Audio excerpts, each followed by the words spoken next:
NFL free agent matchmaker coming up at 9:02. Where are the top names going to go and how many will end up as Detroit Lions? We'll tell you what we think 10 minutes away. I'm curious as the solution for tanking. The NBA has a tanking problem. Adam Silver had to address it during All-Star Weekend. You have teams resting stars in the fourth quarter, just blatantly throwing games. They have an issue. Mark Cuban says they should embrace tanking. It gives fans hope when their team doesn't have a chance to compete for a championship. And on some level, I can relate. Before the Pistons had Cade Cunningham, we're circling the drain, hoping and praying. And when you get a player like Cade Cunningham, he's the best player in the East. They're the best team in the East. He's the driving force. Was it worth it? Yeah, it was. But you can't have half the league tanking. And Adam Silver has said, I will take away draft picks. People have proposed eliminating the lottery altogether. Just let them sign with where they want as rookies. I don't think that's going to help the Pistons. I think it's going to help the Lakers and the Knicks or the Miami Heat. That's not a great solution to help bad teams. We still need a solution to help bad teams. So what do? Some people say move the lottery up. Do the lottery in February, and then the rest of the season you can just play hard to the finish. John, my solution is not that complex. It's not that convoluted. I would have the lottery apply to only 3 teams. The worst 3 teams. Half the league can't tank for 3 spots. The worst teams are the worst teams. When the Pistons were terrible and they'd pick 5th, it was stupid. They legitimately needed help. But instead of right now having a lottery that goes for everybody who misses the playoffs, incentivizing everybody to lose later in the season to increase those odds by a percentage, 2, 3, 4, only the 3 worst, only the most objectionably bad, can't get out of their way franchises get a chance at the lottery. Does that cancel tanking? No, tanking's always going to be there. But it limits half the league from openly throwing games. You have to embrace it a little bit, to Mark Cuban's point, without incentivizing everybody to do it.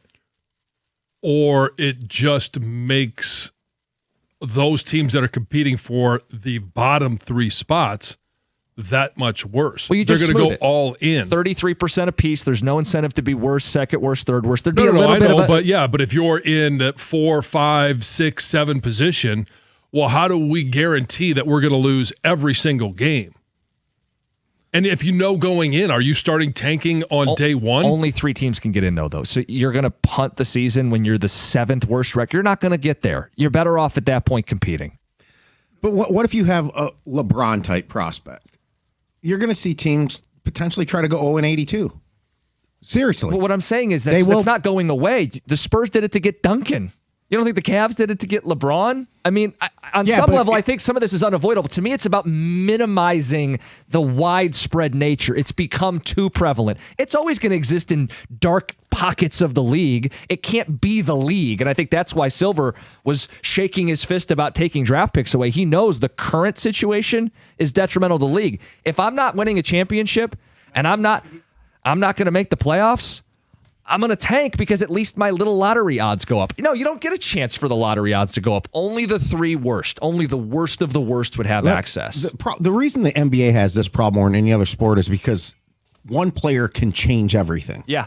I mean, and it's no other sport is like that. Like even when you had Peyton Manning in the NFL draft, there was a debate.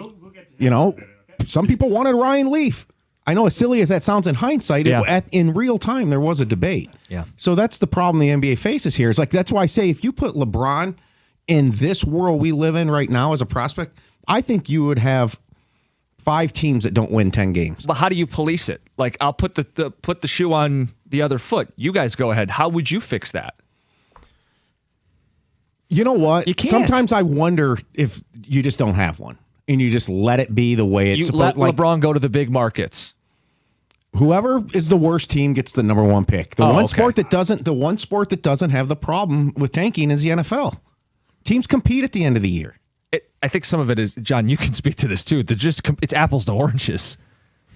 I mean, NFL players are fighting more for that next contract at the end of their season than NBA players are with fully guaranteed deals. Yeah. I mean, you're fighting for that next contract. You're fighting for, if it's not going to be there, a spot on 31 other teams. And you would think that it would be the same thing in every sport.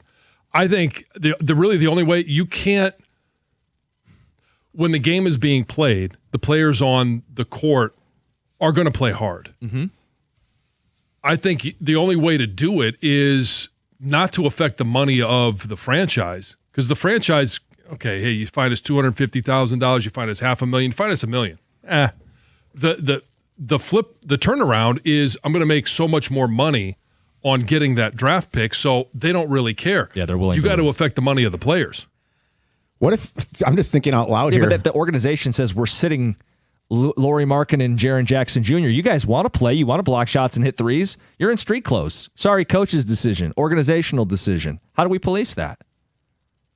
What if you just you have to win a certain percentage of your games to be lottery eligible? Okay, 10%. So it would take away the absurd. Yeah, It doesn't cancel tanking entirely. It just removes the most extreme. Yeah, so like if you had a LeBron in it where you're literally just going to try to lose every single game. Okay, but you'd still get teams that would walk the line of I'm going to win 15 games to be qualified. I bet that would get kind of entertaining a little bit. Oh my God, they got to win tonight to get into the lottery. To be eligible. Yeah, or maybe it's a separate window that they set every year in regards to, they take a look and see where the season's going, and we're going to give the teams with the third to sixth worst records What if the lottery picks. Every year before the season starts, there's this lottery ball machine with the numbers 10 through 20, and it spits out minimum wins you must have in order to get into the lottery. See, this is so convoluted. This is why I just said, make it the bottom 3 teams. We know bad teams need help. Don't make it half the league gets lottery odds, just the 3 worst teams. And yeah, there'd be tanking to get into the bottom 3, but it wouldn't be league-wide.